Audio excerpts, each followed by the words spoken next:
హైదరాబాద్ శ్రీశైలం జాతీయ రహదారి విస్తరణ ప్రతిపాదనలో భూగర్భ మార్గం నిర్మించే అంశాన్ని పరిశీలించాలంటూ కేంద్ర ప్రభుత్వం తాజాగా సూచించింది.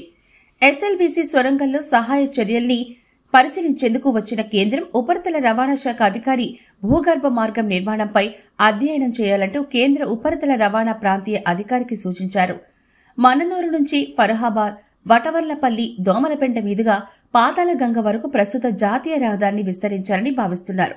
ఈ మొత్తం దూరం 62.5 కిలోమీటర్లు కాగా మననూరులో 3.7 కిలోమీటర్లు అటవీయేతర మార్గం ఉంటుంది.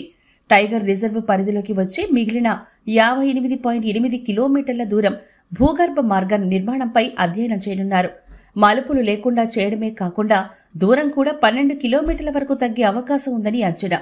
ఎలివేటెడ్ కారిడార్ అంచనా వ్యయం 7,000 కోట్లు అంచనా వేయగా భూగర్భ మార్గానికి 10,000 కోట్ల వరకు ఖర్చయ్యే అవకాశం ఉందని తెలుస్తోంది.